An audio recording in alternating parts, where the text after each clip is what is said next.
বন্ধুরা, পাকা আম তো প্রায় শেষের মুখে। তো আম শেষ হওয়ার আগে আপনারা এই আইসক্রিমটা একবার হলো ট্রাই করে দেখতে পারেন।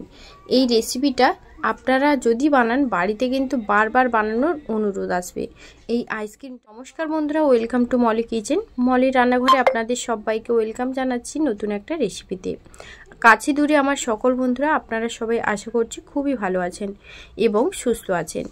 তো আজকের জন্য আমি এখানে মাত্র দুটো উপকরণ ব্যবহার করেছি। তো আপনারা স্কিপ না করে ভিডিওটা দেখতে থাকুন, আশা করব খুব ভালো লাগবে।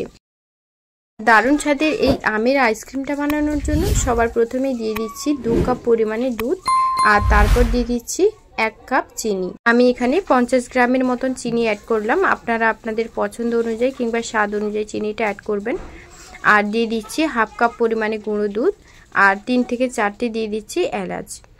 এরপর এর মধ্যে দিয়ে দিচ্ছি সামান্য পরিমাণে লবণ, এতে করে আইসক্রিমের টেস্টটা কিন্তু দারুণ আসবে।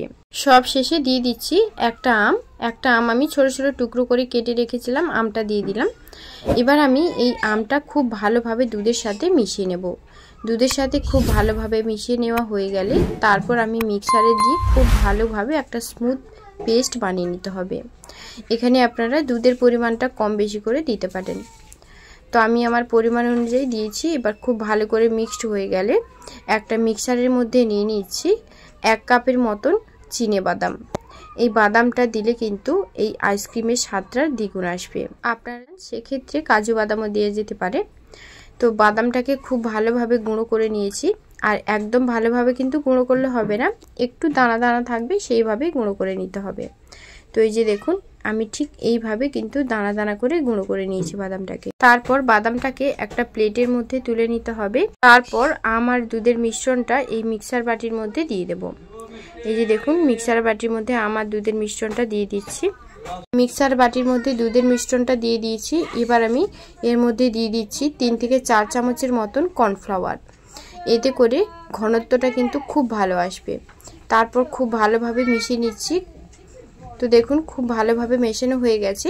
এবার ঢাকনাটা লাগিয়ে খুব ভালোভাবে স্মুথ একটা তো বন্ধুরা দেখুন, আমার কিন্তু খুব ভালোভাবে আমার দুধের মিশ্রণটা খুব ভালোভাবে পেস্ট করে নিয়েছি। তো দেখুন, একদম ভালোভাবে পেস্ট করা হয়ে গেছে। তো বন্ধুরা দেখুন, আইসক্রিম বানানোর জন্য আমের মিশ্রণটা কিন্তু একদম রেডি। আর এখানে কিন্তু আমটা একদম পেস্ট করিনি, একটু দানা দানা হিসেবে আমি রেখেছি। এতে করে আমের মিশ্রণটা মানে যখন আইসক্রিম খাওয়াবে তখন আইসক্রিমটা খেতে কিন্তু দারুণ লাগবে। তো পেস্টটা কিন্তু আমার একেবারেই রেডি হয়ে গেছে। এবার আমি বাদামের যে গুঁড়োটা করে রেখেছিলাম সেই বাদামের গুঁড়োটা আমি আমের পেস্টের মধ্যে দিয়ে দিচ্ছি। এবার আমি খুব ভালোভাবে মিশিয়ে নেব মিক্সারের মধ্যে। তো খুব ভালোভাবে মিশিয়ে নেওয়া হয়ে গেলে তারপর আমি আইসক্রিম কিউবের মধ্যে আমি এই মিশ্রণটা দিয়ে দেব।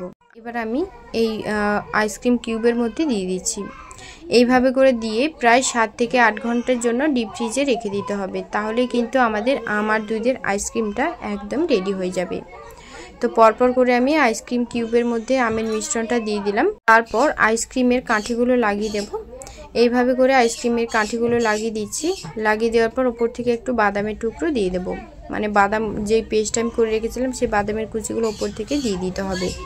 আর এখানে একটা কথা বলে রাখি, আপনাদের কাছে যদি আইসক্রিম কিউব না থাকে সেক্ষেত্রে স্টিলের গ্লাস কিংবা চায়ের কাপেও কিন্তু এই আইসক্রিমটা বানানো যেতে পারে। তো আমার কিন্তু পুরোটাই আমি আইসক্রিমের কাঠিগুলো লাগিয়ে দিলাম।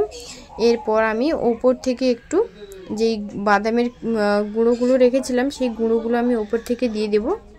তো এই যে দেখুন, বাদামের গুঁড়োগুলো একটু ওপর থেকে দিয়ে দিচ্ছি। এইভাবে করে 4টে আমি আইসক্রিম বানিয়েছি। আমি এখানে আমার পরিমাণ অনুযায়ী আইসক্রিমটা বানিয়েছি। আপনারা আপনাদের পছন্দ অনুযায়ী আইসক্রিমটা বানিয়ে নিতে পারেন। তো পরপর করে আমি সব আইসক্রিমের উপরে আমি বাদামের গুঁড়োগুলো দিয়ে দিলাম। দেওয়ার পর এবার আমি এটাকে 7 থেকে 8 ঘন্টার জন্য ডিপ ফ্রিজে রেখে দেব। তাহলে বন্ধুরা, আপনাদের সাথে দেখা হচ্ছে 7 থেকে 8 ঘন্টা পর।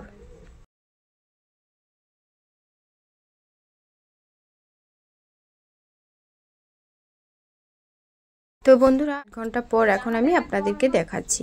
দেখুন আইসক্রিমটা দেখতে কতটা সুন্দর হয়েছে আর লোভনীয় লাগছে না দেখতে। তো আপনারাও চাইলে কিন্তু এরকম একটা দারুণ স্বাদের আইসক্রিমের রেসিপিটা আপনারা বানিয়ে দেখতে পারেন।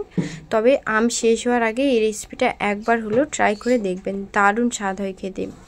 একদম দোকানের মতো স্বাদ পেতে হলে অবশ্যই আপনারা বাদামগুলো দেবেন। বাদাম দিলে কিন্তু এই আইসক্রিমের টেস্টটা একদম অন্যরকম হয়। তো আজকের রেসিপি যদি ভালো লেগে থাকে কমেন্টে কিন্তু অবশ্যই জানাবেন এবং ভালো লাগলে চ্যানেলটা সাবস্ক্রাইব করতে ভুলবেন না। Thanks for watching my video.